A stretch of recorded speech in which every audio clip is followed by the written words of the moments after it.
Olá, tudo bom? Algumas pessoas me falam que no meio da tarde parece que o cérebro dá aquela desacelerada, falta energia, dá aquela vontade de ter mais algum estímulo e muitas pessoas vão para o café buscando essa energia aí que tá em baixa.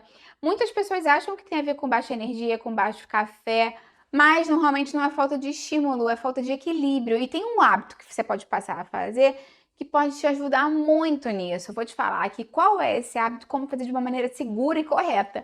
Fica até o final que você não vai querer perder. Antes de começar, eu quero te perguntar se você é desse time que quando chega tarde já sente aquele cansaço, aquela prostração mesmo, e aí corre para o café.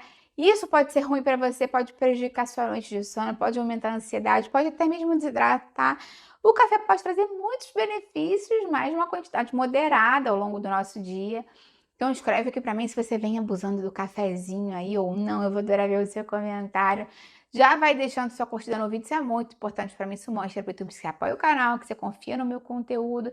E se você conhece alguém que vive cansado, compartilha esse vídeo, de repente esse vídeo ajuda essa pessoa. Importante a gente tentar entender um pouquinho, né, por que o nosso cérebro cai à tarde, porque a gente sente esse cansaço normalmente.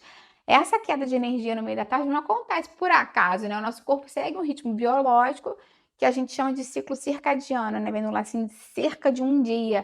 E dentro desse ritmo tem uma queda natural entre o estado de alerta nesse início e meio da tarde. Isso acaba sendo normal.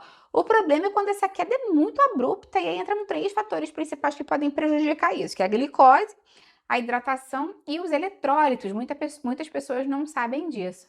Então, falando um pouquinho sobre essas questões, né? Falando primeiro sobre essa questão da glicose. Se depois do seu almoço, né, você consome uma quantidade muito grande de pão branco, macarrão branco, batata branca, massas, muito arroz, uma alimentação muito rica em glicose, de alto índice glicêmico, né, de baixa quantidade de fibras, isso gera um pico de glicose muito rápido. Então, algumas horas depois, é natural que ocorra uma queda, e pode ser mais abrupta, dependendo da quantidade de insulina que o seu corpo teve que secretar para cobrir essa quantidade de carboidrato que você consumiu. Então, isso acaba gerando uma oscilação de energia e com essa queda aparece a questão do cansaço, da falta de foco, aquela vontade de um cafezinho, um docinho. Não é só falta de energia, é uma energia que sobe e desce muito rápido e gera essa oscilação muito grande. Além disso, tem uma questão, como eu te falei, que poucas pessoas sabem, pouco se fala hoje em dia, que é a questão do papel dos eletrólitos no nosso corpo. Durante o dia a gente acaba perdendo líquido o tempo inteiro, né? A própria respiração faz com que a gente perca líquido, mas a urina, o suor, até mesmo falando, né? A gente desidrata, a gente vai perdendo líquido ao longo do dia. E muitas vezes a gente até bebe água, mas não presta atenção na questão dos eletrólitos. A água sozinha ajuda, mas o corpo funciona melhor quando existe um equilíbrio correto entre a ingestão de água e o correto equilíbrio de minerais do nosso organismo. Antes de eu explicar melhor sobre isso, eu quero te falar dos meus desafios. Eu tenho 3 desafios bem legais aqui no canal. Um para te ajudar a emagrecer, um para te ajudar a controlar o açúcar do sangue e um para te ajudar a controlar a inflamação. Todo mundo que está fazendo está adorando. São só 10 dias de desafio e cada dia você recebe um mini desafio para te orientar nesse processo. Eu vou deixar o link para eles aqui embaixo na descrição. Quando a gente pensa nessa questão de eletrólitos, normalmente a gente pensa muito no sódio, né? O sódio é um dos principais eletrólitos do nosso organismo e tem um papel essencial porque ele está relacionado com a geração de impulsos elétricos entre os neurônios. Cada pensamento, cada decisão, cada foco depende desses eletrólitos, desses impulsos elétricos, desses sinais elétricos. Quando o equilíbrio de sódio não está ideal, esses sinais ficam menos eficientes, isso dá aquela sensação de mente mais lenta, dificuldade de concentração e até mesmo um cansaço sem motivo claro. Então, o que muitas pessoas tentam fazer nesse sentido é pegar uma única pedrinha de sal grosso, colocar embaixo da língua, esperar ela derreter e beber um copo grande de água depois. O ideal é que você faça isso com um sal integral, porque aquele sal de mesa branco e refinado, ele não é tão nutritivo quanto um sal integral ou até mesmo a flor de sal, que é diferente desse sal aí de cozinha que é, né, refinado, branqueado. Aquele sal de cozinha que normalmente as pessoas consomem no dia a dia, né, o branco mesmo, ele é cloreto de sódio puro. E as versões integrais que eu te falei preservam traços de magnésio, de potássio, que são minerais que ajudam o sódio a entrar na célula de forma mais equilibrada, garantindo que ela cumpra esse papel na condução elétrica sem causar uma retenção de líquidos desnecessária. Então, a própria qualidade do sal é importante, mas obviamente a quantidade também. Como eu te falei, é uma única pedrinha de sal, tá? Não é para você lotar sua boca de sal, não, porque aí, né, tudo demais em excesso pode causar algum tipo de prejuízo para a gente. Normalmente, quando o seu problema estava relacionado com isso, você vai ver uma melhora rápida. Porque quando você coloca alguma coisa salgada na boca, você ativa receptores sensoriais que enviam sinais imediatos para o nosso cérebro. Além disso, a gente aumenta a produção de saliva, ativa levemente o sistema nervoso e melhora a percepção de energia. Então, parte do efeito é sensorial e neurológico, não é só bioquímico, é uma combinação de estímulo sensorial, um ajuste fisiológico e a própria hidratação, né? Porque você vai beber um copo d'água depois. Isso tem uma diferença grande entre você estar se sentindo cansado e tomar mais um café. Como eu te falei, esse excesso de café, toda hora que você sente cansaço, toma um café. Sente cansaço, toma um café, isso pode melhorar por um tempo, mas depois pode cair de novo, porque o café ele não vai resolver a base do problema, ele só mascara um pouco esse sinal de fadiga.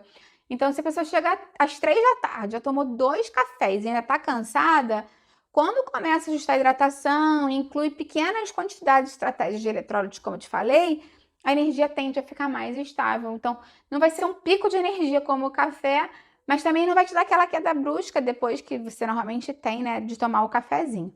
Então, se você quiser usar na prática para fazer esse teste aí na sua casa e ver se para você faz sentido, um pequeno grãozinho só de sal integral ou um flor de sal na boca, o ideal é debaixo da língua mesmo, deixa dissolver lentamente, em seguida bebe um copo grande de água.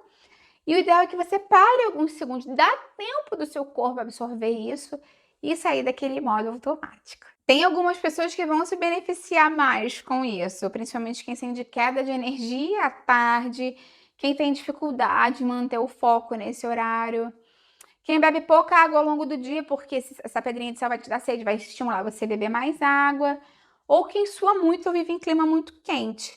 Mas, assim, eu tenho que deixar aqui uma ressalva para vocês. Isso não é uma solução mágica, né? Se o seu sono tá ruim, se a sua alimentação tá desorganizada, se você come muito açúcar, muito carboidrato simples, o efeito vai ser limitado. Também não é para você exagerar no sal, principalmente se você tem a pressão mais alta ou se você tem algum tipo de restrição de sódio.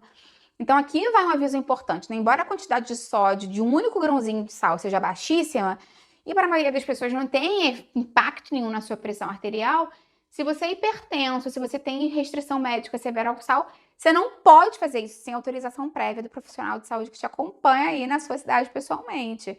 O objetivo aqui é um ajuste mais fino de eletrólitos, mas quem tem a saúde sensível tem que priorizar a hidratação convencional mesmo. Além disso, se você sentir qualquer tipo de desconforto gástrico ou qualquer outro tipo de desconforto de fazer isso, o ideal é que você pare de fazer, né? Lembra sempre de consultar o seu médico ou nutricionista nessa cidade. Esse vídeo aqui é meramente informativo. Também é importante a gente falar, né, da diferença entre você estar cansado cronicamente, dormindo mal, tendo um acúmulo de adenosina no seu cérebro e você de fato tá desidratado. Muitas pessoas falam assim: "Ah, eu continuo cansado mesmo fazendo esse hackzinho de colocar o sal, beber muita água à tarde".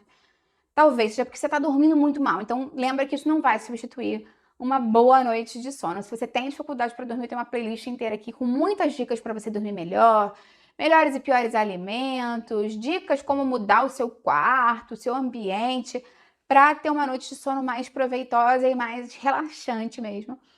Eu vou deixar essa playlist aqui embaixo na descrição. Quero saber se você já tinha testado isso. Se você testou, testa aí e me fala quais foram os benefícios. Eu vou adorar ver o seu comentário.